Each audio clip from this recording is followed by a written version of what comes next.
In this video, we are going to learn how to do a box pleat.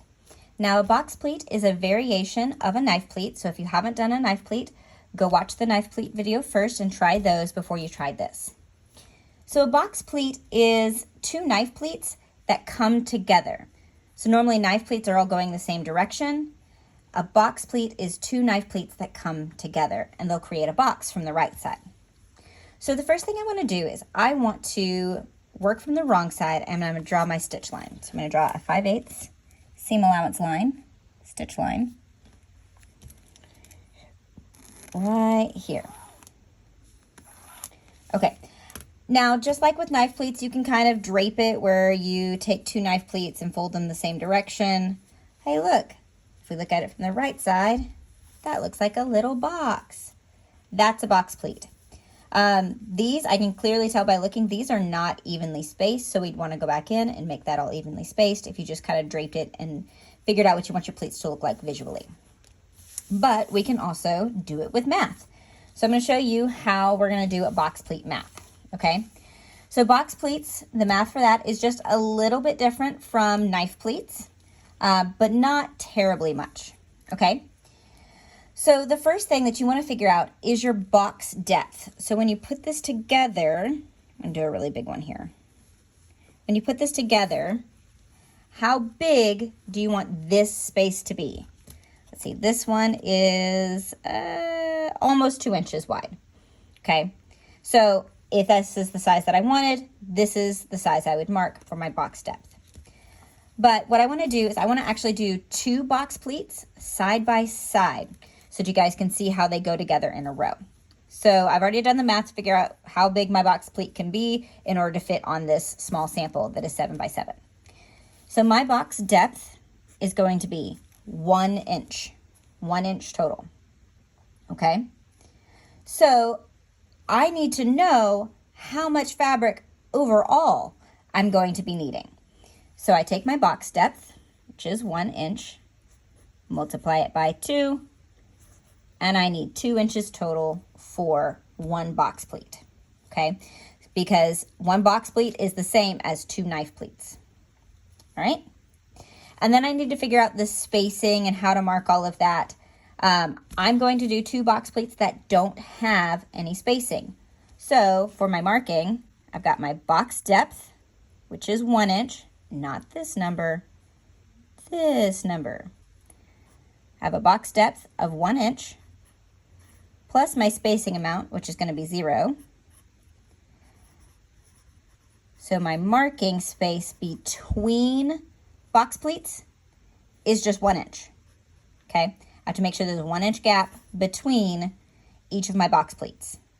If I wanted, let's say, like a 2 inch gap, then I would want to make sure I had 3 inches total between pleats, okay? So I'm going to show you how that works on drawing this out. I'm going to do the same thing where I did before, where I'm going to start in the middle and draw going to the right and to the left so that you can see how you can draw it out going either direction. All right, and again, I'm going to make all of my marks in just my seam allowance, and then I will pull my lines down the rest of the way. All right, so a 7-inch piece, the middle is 3.5. Now I want my two box pleats to actually match up at this middle mark, okay?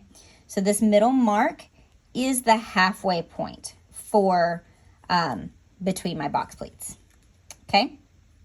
So my spacing from here, because I already did the math, the space I need between pleats is 1 inch, okay? So let's mark that. Okay, so this is the very middle. I want my box pleats to match up here at the middle. So I need a 1 inch space right here at the middle. So I'm gonna go 1/2 inch one way, 1/2 inch the other. So this is my gap between box pleats. So I'm gonna actually put an X through this mark so I know that is not an important mark. So here's the spacing between my pleats. It's actually gonna turn out to be 0, but I need a 1 inch space between my box pleats for them to butt up against each other. Okay, so I'm going to start going towards the right. So this line is where one of my box pleats begins. And my box depth is 2 inches total. Okay. Now with a box pleat, we actually need to make an additional line from our knife pleat. So our knife pleats, we just had 2 lines, one going to the other. On a box pleat, we need the line in the middle, okay? So box depth, total is 2 inches, okay? Now with a box pleat, your pleats fold into each other, okay? This is all marking from the wrong side of the fabric, and this will create a box on the opposite side. So your arrows go towards the middle. So here's one pleat. All right, we're gonna go down here and do the same thing. I need 2 inches total for my box, and halfway between that is 1 inch, and my pleats are gonna go toward each other, okay? Now this looks all kind of messy and complicated. Let me draw my line straight down, and then we'll take it to the iron, and it will make more sense when you see how this actually gets pleated together. One of the tricky parts about pleats, box pleats in particular, is making sure that your arrows are going in the right direction, because arrows going one way equals a box pleat, arrows going another way equals an inverted box pleat, which is the next video. So if you want to have a surefire way of making sure that you did all of this correctly, just follow my steps exactly as I have done them in this video. Okay? All right. Oh, I got a little off right there. Hold up. Let me fix this line. This would be one of those cases where having a water-soluble pen would be really great, because then I could remove that line. I just put an X through that, so I know that's not the right line.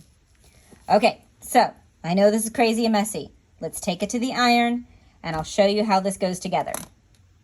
Okay, now we're at the iron. I know this looks complicated. It's about to get more simple. So what we want to do is we want to take the end sides of our box pleat and fold them towards the middle. So I'm going to do one side first. Take this whole line, bring it over to match the other one, and then press that in place. Okay? I am going to go ahead and put a pin in so that this doesn't move on me as much. Right there. And you could put pins all the way down if you want to. I'm not going to, because this is doing well enough for me. All right, so one side goes to the middle. The other side also goes to the middle. And I want to very nicely have all of this butted up against itself.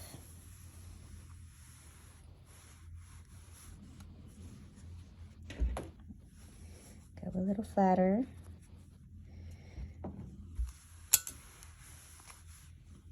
All right. Okay, this pin started to come out.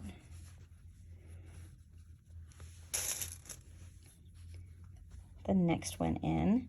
Okay, real quick, I'm going to flip this over so you can see what it's going to look like from the right side. See how there's this nice little box right here? This is a box pleat. This is what we're going for. This is what it looks like on the right side. This is what we want. So now we're going to do the next one, and when it folds together, there's not going to be a gap between here and the next pleat on this side. Okay? All right, so I'm going to now take this line and fold it to this one. There we go. Okay, now in the process of folding this side's kind of flipping up a little bit, so I'm going to tuck that back under so I can press on top of all of that and I don't create a new crease in this other one that I've already done. Okay. Here we go. All right, I'm going to take this line, fold it right there. And funnily enough, from the wrong side, if you're doing box pleats that butt up against each other, just like I am, then you're going to end up with a box pleat on the opposite side. We'll talk a little bit more about the difference between a box pleat and an inverted box pleat in the next video. But when you do them side by side like this, you end up with kind of this variation of box pleat, inverted, box pleat, inverted. Okay, so we've got this all pinned together. Let's look at it from the right side. All right, so now here is one box and here is another box, and there is no gap between them because that's how we marked it. All right, so I'm gonna go baste this together and then we'll take a closer look at it. So now this is all basted together. This is the wrong side because you can see there's that center mark that I X'd through because I didn't need that one. And this is what it looks from the right side. Here are two lovely box pleats. When you can actually see there's a little bit of an impression from my pin, so I'm gonna press that out right now. When you are making your samples, please make a mark on the right side and the wrong side. So I'm gonna grab my pencil real quick. This is the side I drew all of my lines on because this is the wrong side. You always draw your lines on the wrong side because you don't want any of those lines to appear on the right side. So I'm gonna put a little W right here so that I know this is the wrong side, because that tells me that on this side I was going for a box pleat instead of an inverted box pleat.